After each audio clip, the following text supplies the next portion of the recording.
Hi, it's Steve from PartSelect. Today we're going to show you how to change the high limit thermostat on your dryer. It's a really easy job. All we're going to need is a Phillips screwdriver, 1/4 inch nut driver, and maybe a pair of needle nose pliers.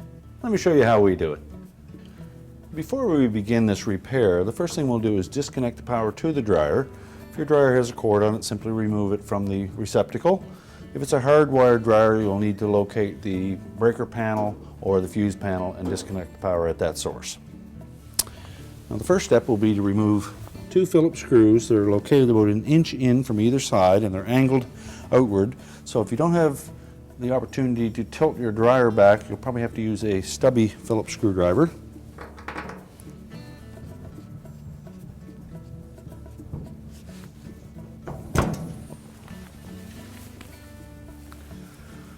Once you remove the screws, we'll tilt the front panel forward at the bottom and then disengage the 2 spring clips at the top.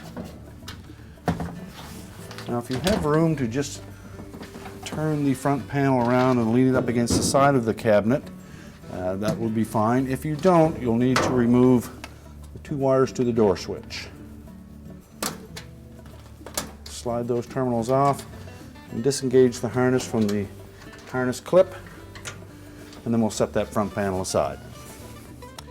Now with the front panel removed, we have access to the heater assembly, of which the high limit thermostat is mounted to the right hand side of it. Now with a 1/4 inch socket and ratchet, you could remove one of the screws on that thermostat mounting and loosen the other one and slide that off. But I prefer to pull the whole housing out. It's only 2 screws to get it out of there, and then you can inspect the element and the insulators and all of the terminals at the same time. So with a 1/4 inch nut driver, we'll go straight to the very back of the heater housing.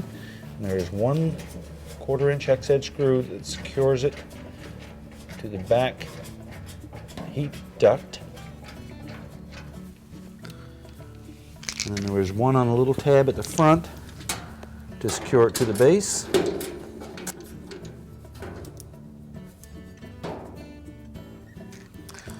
Remove those 2 screws. You can lift up on the front of the housing and pull it out of the rear heating chamber. And we get it out here far enough that we can remove the external wires. There'll be 2 gray wires going to the thermal fuse.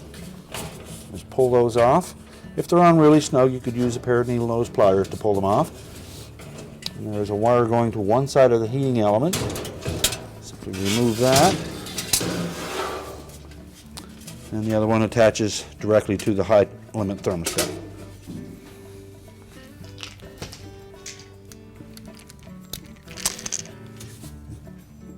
Take note of the little short wire that goes from the thermostat to the heater housing. They've been known to corrode or overheat in that area, and if so, you'll need to replace that jumper wire. Remove the wire, loosen one of the 1/4 inch hex edge screws, remove the other completely, and lift the old thermostat off. Now before we install the new thermostat, we'll have a look at the element and the insulators, make sure there's no signs of any arcing. Check both of the terminals on the element. Everything looks good, so we're ready to replace the thermostat. We'll slide one end under the existing screw.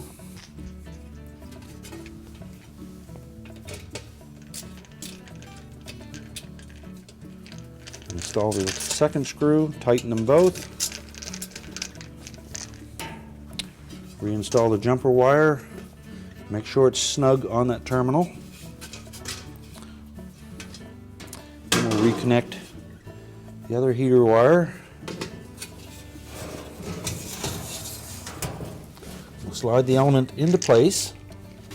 Before we slide it all the way back, we'll install the wires to the thermal fuse and the remaining wire to the heater element. And again, make sure all of those are snug. If they're a bit loose, crimp them with a pair of needle nose pliers.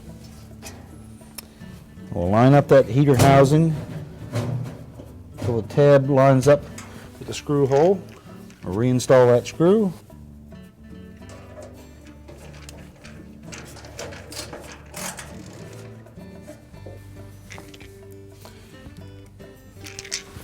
And then line up the front tab over the hole in the base.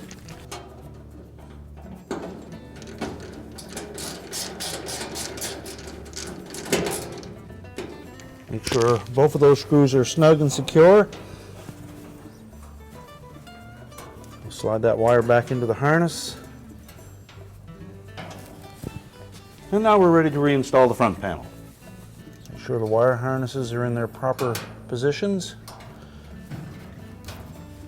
And we're ready to put the front panel back on. First, we'll reconnect the wires to the door switch.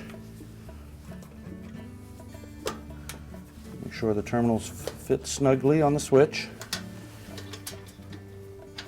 Place the wire harness in the clip.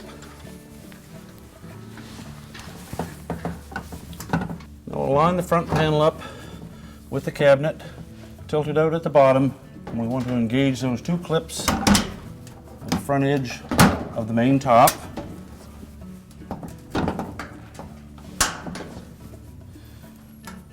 And if they're engaged properly, the panel should hang evenly on both sides.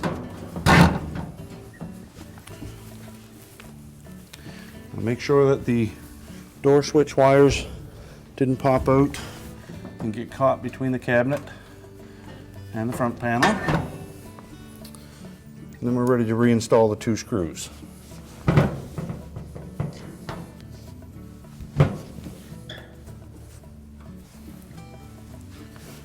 Now we're ready to reconnect the power, and our repair is complete. Told you it was an easy job. Thanks for watching, and good luck with your repair.